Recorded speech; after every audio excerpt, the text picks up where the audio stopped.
Jack Bowen, and here's this week's Goalie Tip of the Week. Today we're going to talk about communication from the goalkeeper position. And this is really as much about leadership. I want to focus on 3 quick things for goalies to take into the goal so they can start communicating effectively with their teammates.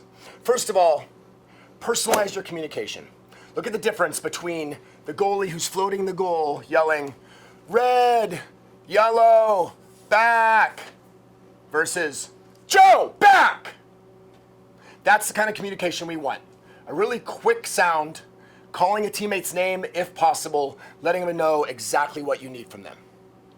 So secondly, one of the most important things I think we can do as goalkeepers, right out of the gates, to establish what I call a culture of trust, is taking ownership of goals scored. Our job is not to place blame on who made a mistake, because typically a lot of people made a mistake for a goal to be scored, including the goalkeeper. And so one recommendation, first practice out of the gates, when a goal is scored that was your responsibility, maybe it's a cross-cage shot when your field player is taking off the near side. Hey, Jeff, great shot blocking, that's mine. So this does 2 things. First, it lets Jeff know in that situation when the ball's at X4, he should be blocking strong side, and Jack, the goalie, is responsible for cross-cage. But more importantly, it sends a message to the team. I'm here as part of this team defense, and we're in this together. Because inevitably, Jeff is going to make a defensive error at some point in the next day, week. And you can say to Jeff, hey Jeff, remember when we're at X4, you gotta take strong side. He and your team now knows Jack's not blaming me or trying to shift the blame to me. He's reminding me, I have this, he has that. And what that starts to do is create this culture of trust and a team-oriented defense, that we're taking responsibility and letting everyone know when a shot that should have been blocked was not.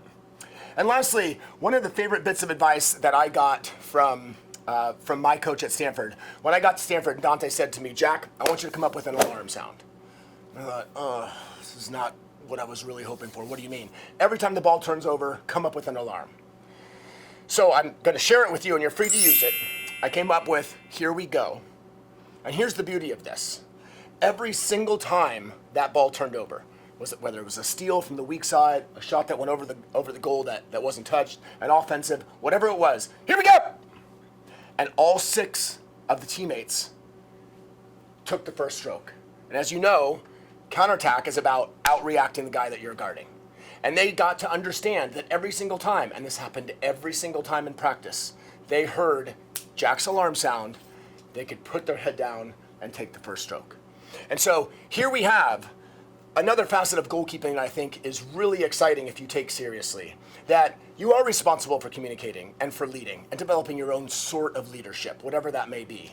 And some things that can help you do that, making sure you're personalizing communication, taking ownership of goals scored, getting your team out on the counter, and establishing that culture of trust.